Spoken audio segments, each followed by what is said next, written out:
Golf was once a slow, quiet game played behind fences of privilege. The PGA Tour changed that. What began as a loose schedule of tournaments in the early 1900s grew into one of the most powerful sports organizations in the world. The tour didn't just create golfers, it built icons, rivalries, and an economy around precision. Each era reshaped what it meant to compete, to win, and to belong on the biggest stage in golf. 1. The Foundation Era, 1916 to 1949. In 1916, department store owner Rodman Wanamaker brought golf professionals together to form the Professional Golfers Association of America. The goal was simple: organize events and give professionals a fairer way to compete. The first PGA Championship took place that same year, awarding a prize of $500.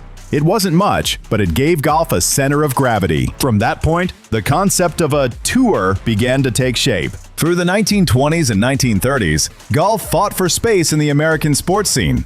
Baseball dominated summers, boxing drew headlines, and golf was still seen as a quiet pursuit. Then came Walter Hagen, a player who carried swagger like a showman. He made winning look glamorous and lived like a celebrity before the word even mattered in sports. His success brought attention, and suddenly, professional golfers weren't just caddies who played for extra cash. They were public figures. Ben Hogan and Byron Nelson later took that foundation and elevated it with discipline and precision. Hogan's comeback from a near-fatal car crash became legend, while Nelson's 1945 season, 18 victories in a single year, set a record untouched for decades. These players gave golf its first layer of mythology. Crowds began to follow events city to city. Promoters noticed. The PGA started to feel less like a trade group and more like a growing sports league. But the structure was still loose.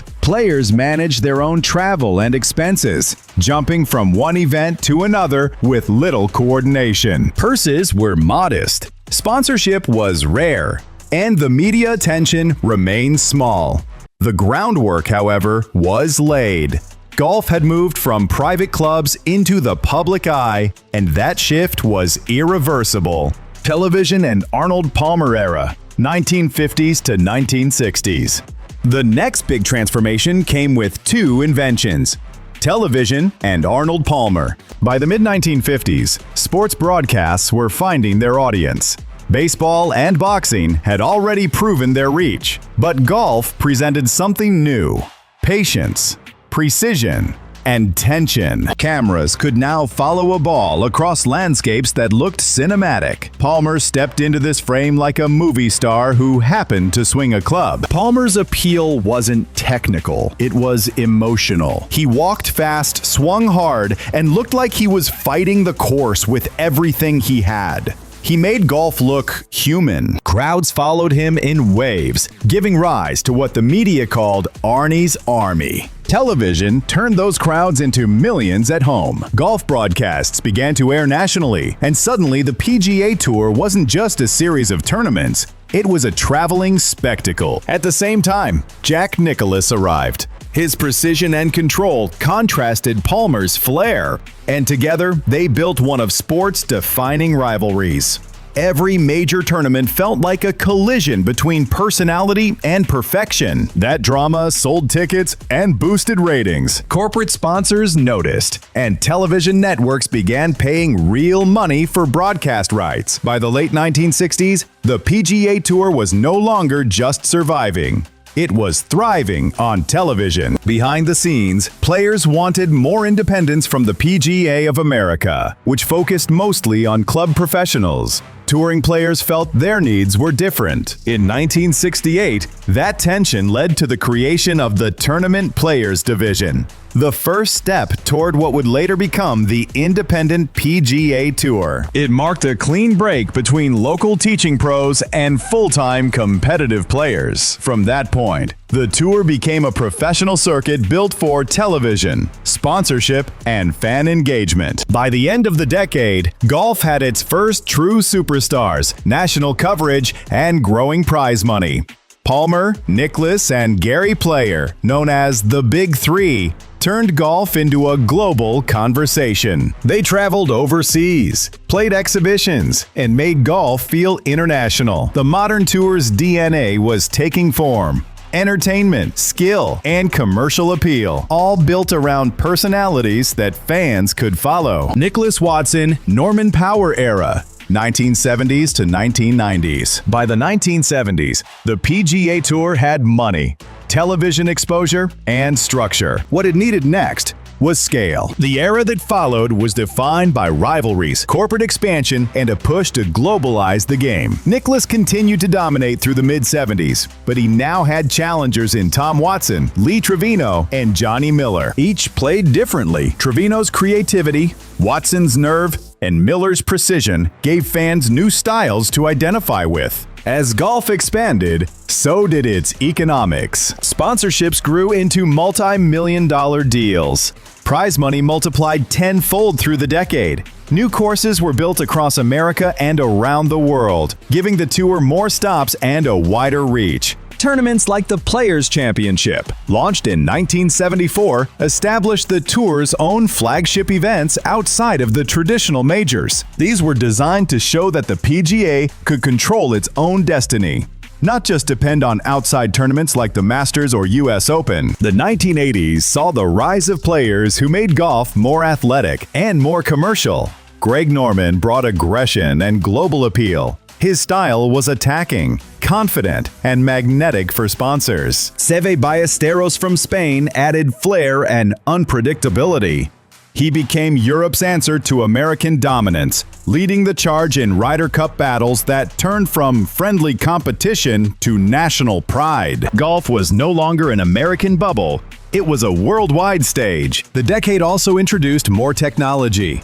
Better clubs, new ball designs, and television graphics changed how fans understood the game. Shot tracking, instant replays, and highlight packages gave golf a modern edge. It no longer looked slow. It looked precise and intense. Sponsors from banking, tech, and luxury sectors flooded in, reshaping how the PGA Tour operated financially. Players became brands. Endorsements became as valuable as winnings. In the 1990s, parity ruled. There were plenty of great players. Nick Faldo, Ernie Els, Fred Couples, Payne Stewart, Vijay Singh, but no single face that transcended the game. Golf was professional, global, and profitable, but it lacked a central figure who could lift it to new heights. The structure was perfect. The platform was ready. The sport was waiting for something or someone to pull it into a new era. That moment came in 1996, when a young player from California turned professional and instantly became the most electrifying figure golf had ever seen. The Tiger Woods era, 1996 to 2013. When Tiger appeared, golf shifted from quiet precision to explosive dominance. He won the 1997 Masters by 12 strokes, and overnight, the PGA Tour entered a new level of visibility. Ratings spiked. Crowds tripled. Corporate sponsors lined up to associate their names with this new force of nature. Tiger's swing speed, confidence, and physical power made older players look outdated. He trained like a sprinter, hit the ball farther than anyone, and carried himself with intensity more common in combat sports. That mix made golf look alive to younger audiences for the first time. The numbers were staggering. From 1996 to 2008, tour prize money quadrupled. Network deals expanded.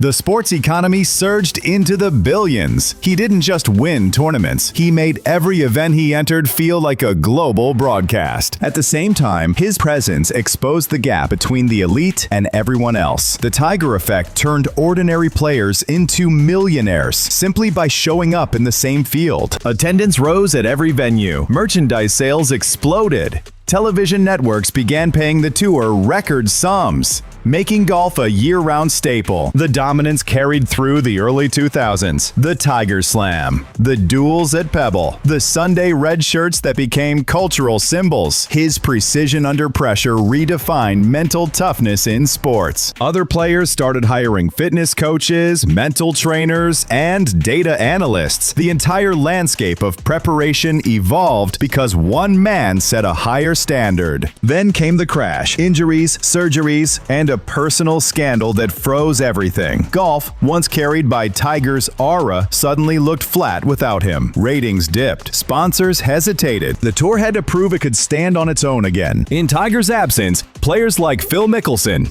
Ernie Els, Vijay Singh, and Padraig Harrington carried the competitive load. They were talented, but none generated Tiger's global pull. The tour realized its product had become dependent on a single figure. That awareness shaped everything that came next. Even with setbacks, Tiger returned in flashes, winning the 2008 U.S. Open on one leg. Then later, the 2019 Masters. Both moments that froze time. But the era between 1996 and 2013 remains unmatched for sheer influence. Golf became faster, stronger, richer, and far more visible because of him. The transition in modern split era, 2014 to 2025. When Tiger's dominance began to fade, the tour entered a period of recalibration. The next wave of stars was strong, but balance mattered more than personality.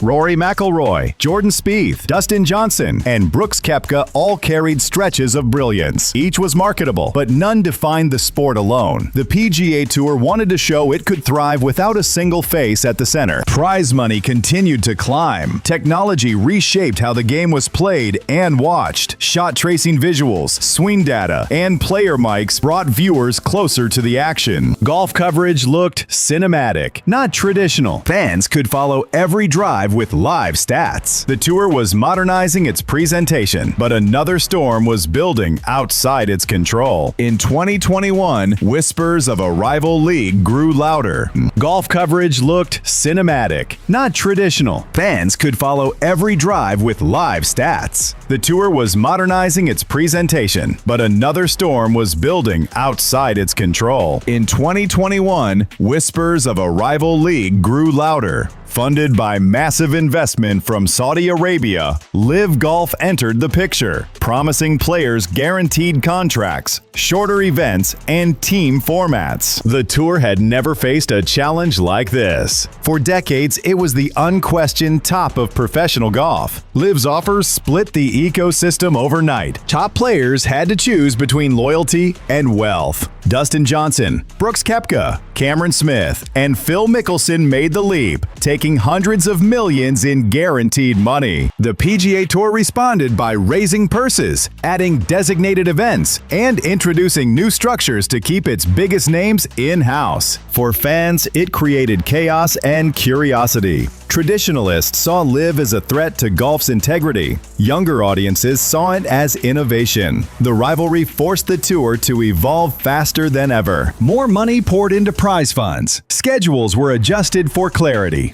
Digital media and behind-the-scenes content became key marketing tools. The tension peaked when major championships had to decide who could play. Because the majors are run separately, Live players were still allowed in, creating the surreal sight of defectors and loyalists competing together on the sport's biggest stages. The Masters, PGA Championship, U.S. Open, and Open Championship became battlegrounds for golf's identity. Behind the scenes, both sides negotiated. By 2023, the PGA Tour announced plans for a potential merger framework with Saudi investors. It was not a surrender. It was a business calculation. The tour needed financial stability to compete long-term. The talks are still shaping the future, but the message is clear. Professional golf is entering a shared control phase, where old boundaries no longer apply. Meanwhile, new faces began taking over the spotlight. Scottie Scheffler emerged as a force of consistency. Jon Rahm brought European strength, and Victor Hovland rose as one of the best ball strikers of the era. Each represents a version of the modern golfer: athletic, analytical, and globally connected.